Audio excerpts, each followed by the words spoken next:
All right, you guys, welcome to week 6's reading.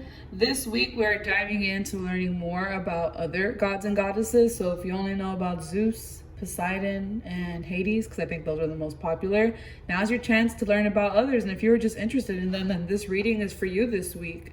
Bear with me with my recording of it.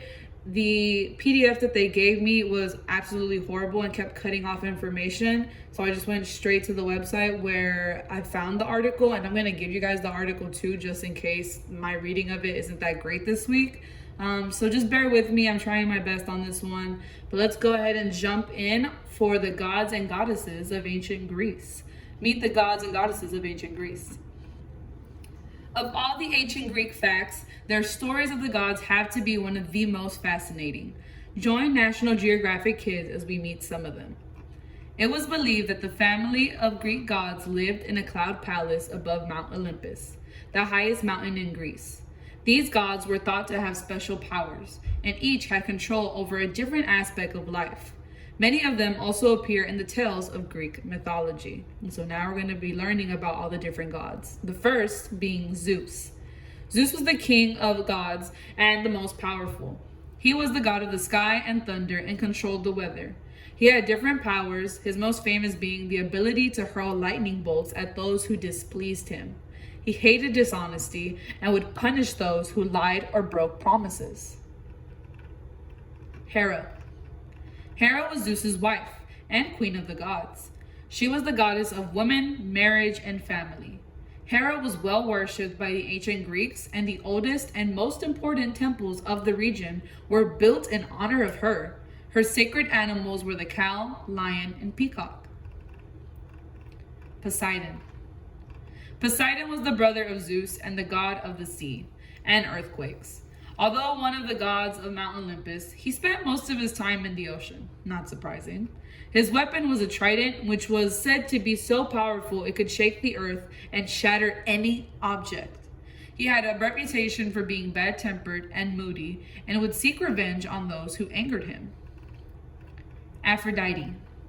Aphrodite was the goddess of love and beauty. The Greeks believed Aphrodite was created from the foam of the sea on the shores of Paphos, Cyprus. She was considered the most beautiful of the gods and later married Hephaestus. I'm not honestly sure I'm saying that right. God of metalwork and fire. Her sacred animal was the dove. Hades. Hades was Zeus's and Poseidon's elder brother, so he's the oldest. Although a god of Mount Olympus, Hades rarely left his dark kingdom, the underworld, where he ruled over the dead. Because he represented death, Hades was the most feared of the ancient Greek gods. Some people even refused to say his name. Hades was aided in the underworld by his three-headed dog Cerberus.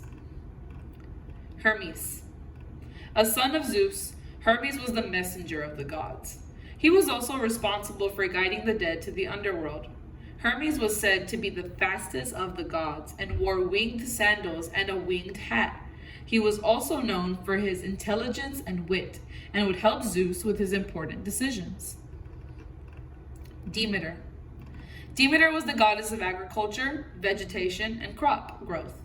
She was also associated with the seasons. The ancient Greeks believed that her daughter, Persephone, was taken from her for 4 months each year, during which Demeter would grieve and withdraw her gifts from the world, creating winter. Apollo. A son of Zeus, Apollo was the Greek god of music, arts, light, and medicine. He was famous for playing the lyre, an instrument a bit like a small U-shaped harp, and he was also believed to have invented the lute, a pear-shaped string instrument. Although associated with health and healing, together with his twin sister Artemis, he could bring disease and plague to humans. Athena. Athena was the Greek goddess of wisdom, skill, and war. She taught humans various skills and crafts such as weaving and would protect heroes during war. She was said to be Zeus's favorite daughter, so much so that he would allow her to use his weapons, even this blastastic thunderbolt. Her sacred animal was the owl. Love reading about the ancient Greeks? Then be sure to check out our other fab features. So that is actually the end for us.